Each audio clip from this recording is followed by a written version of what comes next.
로마서 1장에 이어서 2장에도 하나님은 심판에 대한 말씀을 하고 계십니다. 물론 오늘 로마서 2장을 통하여 바울이 우리에게 전하고 있는 말씀입니다. 서신서인데 분명히 기록을 바울이 기록했다라고 우리가 보기 때문에 사람이 쓰는 건데 이걸 하나님의 말씀이라고 볼 수 있을까라고 하는 생각을 할 수도 있습니다.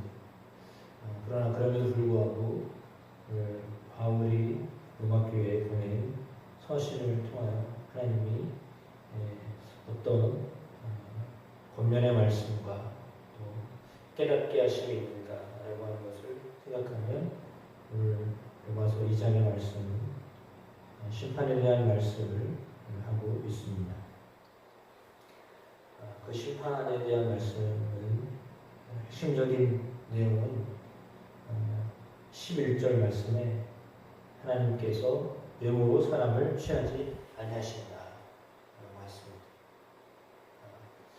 겉으로 보여지는 것으로 사람을 취하지 아니하신다 라고 하는 말씀은 그 속을 보고 판단하신다 라고 하는 말로 뒤집어서 우리가 이해할 수 있습니다.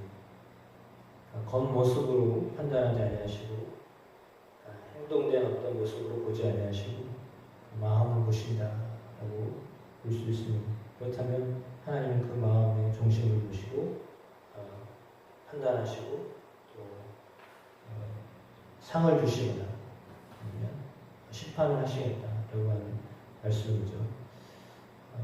오늘 본문에 나와 있는 것을 볼 때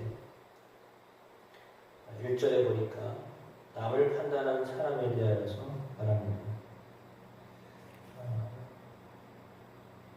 남을 판단하는 사람인데 핑계하지 못할 것이다 라고 했거든요. 왜냐하면 남을 판단하는 사람은 먼저 자기 자신을 정죄하는 사람이다 라고 보았습니다. 정죄하였는데 그 정죄하는 것으로 같은 일을 했다라고 했습니다.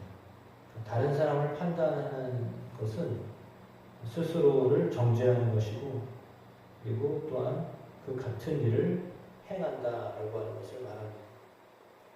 다른 사람들의 잘못된 모습을 판단하는 그 사람이 먼저 자기를 정죄하고 먼저 그와 같은 일을 행하는 사람이다라고 이렇게 바울은 보고 있습니다.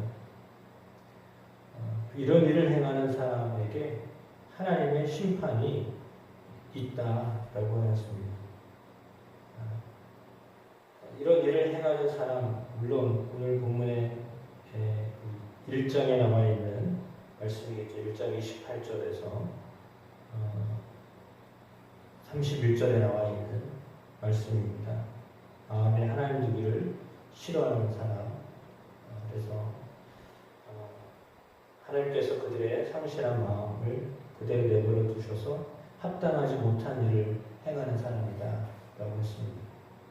하나님 보시기에 합당하지 못한 일을 행하는 사람들입니다. 그런 일을 행하는 사람들은 하나님의 심판이 있는데 다른 사람을 판단하고도 같은 일을 행하는 사람이다.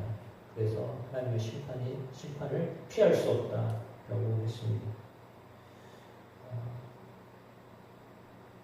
물론 4절에 목적이 있습니다.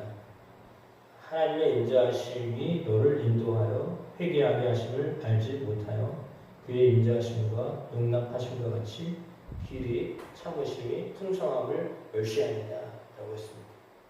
하나님이 우리를 대하시는 태도는 하나님의 인자하심 때문에 회개하기를 원하신다 라고 하였고 하나님의 그 용납하심과 길이 참으심이 얼마나 풍성한지를 멸시하는 것, 그것은 왜 그러느냐? 5절에 너의 고집과 회개하지 않은 마음 때문이다 라고 하였습니다.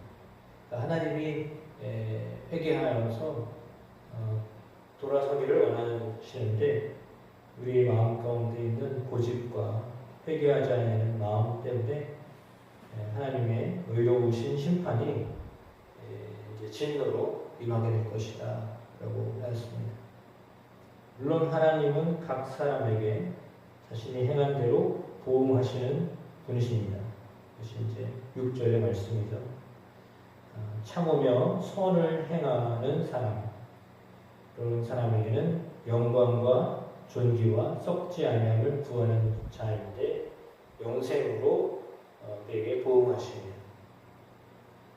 그냥 반대로 당을 지어서 진리를 따르지 아니하고 불의를 따르는 자에게는 진노와 분노로 행하시겠다라고 말씀하십니다.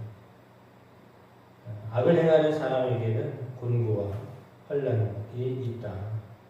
그런데 그것은 유대인에게 먼저 있을 것이고 또한 헬라인에게도 동일하게 임하게 될 것이라고 하고요. 반대로 선을 행하는 사람에게는 영광과 존귀와 평강이 있다라고 하였습니다.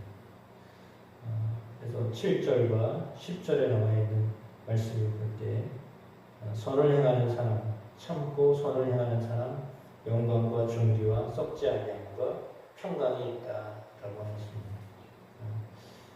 이렇게 행하는 사람에게는 하나님이 주시는 영생이 선물로 주어지고 그 일들은 유대인에게도 헬라인에게도 동일하다라고 하였습니다. 심판도 역시 마찬가지이고 또한 하나님이 주시는 칭찬과 영광과 존귀한 이 모든 것들도 역시 마찬가지로 골고루 유대인에게도 헬라인에게도 동일하다라고 이렇게 이야기하면서 하나님은 유대인이라고 봐주고 헬라인이라고 덜 봐주고 이런 것이 아니라 다 똑같다. 나는 사람을 외모로 취하지 아니한다라고 하셨습니다. 이런 것은 이제 겉으로 보여지는 것이기도 하지만 또 한편으로 외모라는 것은 유대인으로 헬라인으로 내가 더 봐주고 덜 봐주고 이런 거 없다라고 하는 의미로 보아야 될 것 같습니다. 그러므로 말씀에 나와 있는 것처럼 율법을 듣는 자가 의인이 아니고 율법을 행하는 자라야 의롭다 하심을 얻는다 라고 하는 그 말씀이 13절의 말씀입니다. 어떤 사람은 율법이 없는 이방인은 본성으로 율법의 일을 행할 때 율법이 없어도 본인이 스스로 자기에게 율법이 되기도 하고 그 양심에 따라서 살아갈 때 거기에 보응되는 의롭다함을 얻게 된다라고 하였고 이제 그것은 이제 이방인에 대한 이야기를 하고 있습니다. 그들은 율법이 없기 때문입니다. 그러나 율법이 없어도 마치 율법이 있는 것처럼 살아가는 사람들이 있다라고 하는 것을 말해주고 있죠. 따라서 오늘 본문에 나와 있는 것은 하나님이 심판을 하시는데 그 심판은 각 사람에 따라서 공의롭게 하신다라고 하는 것입니다. 물론 그것은 회개와 순종으로 드러난 내면, 그 내면의 진실을 따라서 하나님이 심판하시는 거죠. 겉으로 보여져 있는 뭔가가 아니라 내면이 어떠냐에 따라서 하나님이 심판하신다라고 하는 것입니다. 그래서 우리의 삶의 양심과 마음을 따라 심판을 받게 되는데 물론 행위에 따라 하나님 심판하시지만 우리 안에 외적인 신앙 형식보다도 회개하며 또 순종하는 그런 내면의 진실함이 있어야 되겠다라고 하는 것입니다. 우리의 삶이 우리의 생각이 이만하면 되겠지라고 하는 아니라는 태도가 아니라 하나님 앞에서 늘상 우리의 자신을 되돌아보는 그런 하나님 앞에서 정직한 자로 살아가는 것이 중요하다라고 볼 수 있겠습니다. 하나님 그리스도로 인하여서 우리에게 은혜를 보시기를 원하시는데 사람들이 그리스도를 통하여서 하나님의 인자하심이 풍성하심이 무엇인가, 길이 찾는 것이 어떤 것인가 그것을 알기를 원하시는데 그렇지 않으면 심판이 있다라고 하는 말씀을 하고 있습니다. 따라서 오직 그리스도를 통하여서 우리 가운데 주어진 하나님의 인정하심, 하나님의 사랑하심, 그리고 우리를 향하여 우리 참으시고 또 우리가 회개할 때 우리를 용납하시는 하나님의 은혜로 말미암아 하나님 앞에 살아가는 우리의 삶 모두가 다 되어주시기를 주님의 이름으로 축복합니다.